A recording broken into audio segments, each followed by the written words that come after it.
Pernah nggak sih, pas lagi asik-asiknya sama hobi, tiba-tiba kepikiran, enak banget kali ya kalau aku dibayar buat ngelakuin ini? Kebanyakan dari kita mungkin mikir itu cuma mimpi ya kan? Tapi, gimana kalau saya bilang ada loh caranya buat ngubah hobi jadi duit? Yuk kita bedah bareng-bareng. Pertanyaan ini kedengarannya kayak mimpi di siang bolong ya. Sesuatu yang sering lewat di kepala, tapi ya udah lewat gitu aja. Tapi faktanya ini tuh bukan cuma sekedar mimpi. Ini sebuah kemungkinan yang sangat nyata. Dan di sini kita akan bongkar gimana caranya biar mimpi itu jadi kenyataan. Nah, ini dia fondasi utamanya. Coba deh jangan lihat hobi itu cuma sebagai pengisi waktu luang. Anggap aja hobi itu modal paling berharga yang kamu punya. Kenapa gitu? Simple. Karena dari hobi, kita punya dua hal yang nggak bisa dibeli. Passion yang benar-benar dari hati, dan konsistensi. Itulah bensinnya buat ngebangun sesuatu yang lebih besar. Oke, terus gimana caranya ngubah sesuatu yang kita suka buat diri sendiri jadi sesuatu yang orang lain mau bayar? Kuncinya ada di satu konsep, nilai tambah. Ini tuh intinya proses menyulap hobi jadi produk atau jasa yang punya nilai jual. Nah, inilah jembatan yang menghubungkan passion kamu sama profesi. Dan panggung buat semua transformasi ini terjadi, ya di industri kreatif. Dengar namanya jangan langsung ngeri dulu. Anggap aja ini sebuah rumah besar di mana ide-ide, bakat, dan skill unik, ya skill yang kamu punya itu, bisa ketemu sama pasarnya dan dihargai pakai uang. Oke, cukup teorinya. Sekarang kita masuk ke bagian dagingnya nih. Gimana caranya? Menambah nilai itu kedengarannya emang agak berat ya, tapi tenang aja. Sebenarnya ini proses yang bisa kita urai jadi beberapa langkah yang jelas banget kok. Ada 3 langkah utama. 1. Kembangin terus skillmu. Jangan pernah puas. Latihan, belajar, eksplorasi, sampai kamu jadi jagonya. 2. Kemas idemu.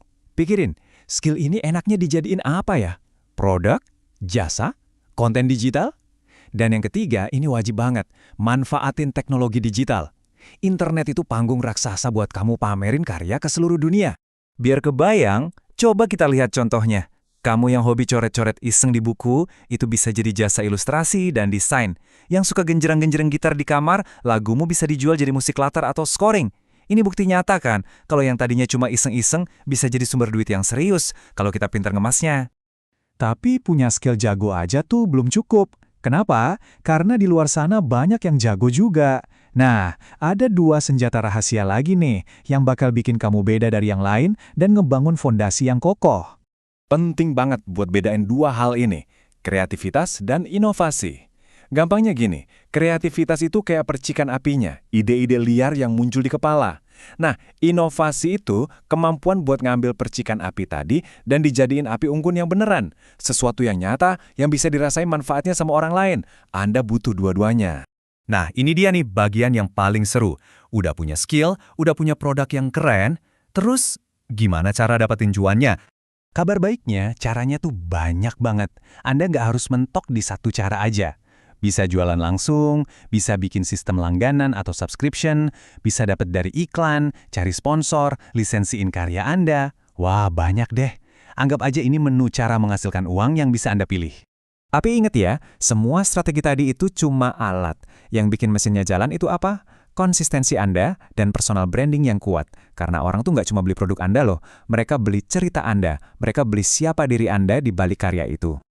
Oke, sekarang kita ngomongin realitanya. Biar nggak kayak di negeri dongeng, perjalanan ini nggak selalu mulus. Penting banget buat kita siap mental ngadepin tantangannya. Jadi, apakah perjalanannya gampang? Jawabannya, ya nggak juga. Pasti ada aja cobaannya. Tapi tenang, setiap masalah pasti ada jalan keluarnya. Contohnya nih, saingan banyak banget, ya fokus aja ke originalitas Anda, tunjukin apa yang bikin Anda beda. Penghasilan naik turun, kuncinya di manajemen keuangan yang disiplin. Ngerasa nggak ngerti bisnis? Ya belajar, nggak ada kata terlambat buat belajar. Anggap aja setiap tantangan itu kayak level di game yang bikin Anda makin jago. Dan yang paling penting ingat, Anda nggak sendirian. Ada banyak banget komunitas, ada pendidikan gratis di internet, ada dukungan dari industri. Jangan pernah ragu buat cari bantuan atau sekedar ngobrol sama sesama kreator. Ekosistem ini ada buat saling dukung. Jadi, kalau kita rangkum, formulanya itu simple sebetulnya. Keterampilan yang terus diasah, ditambah kreativitas dan inovasi biar unik, terus didorong pakai teknologi digital. Kalau 3 hal ini udah digabungin, wah, hobi Anda siap terbang tinggi. Nah, setelah kita obrolin semua ini, Pertanyaannya sekarang bukan lagi, bisa nggak ya? Pertanyaannya sekarang buat Angga adalah, oke, langkah pertama gue apa nih? Coba deh, pikirin.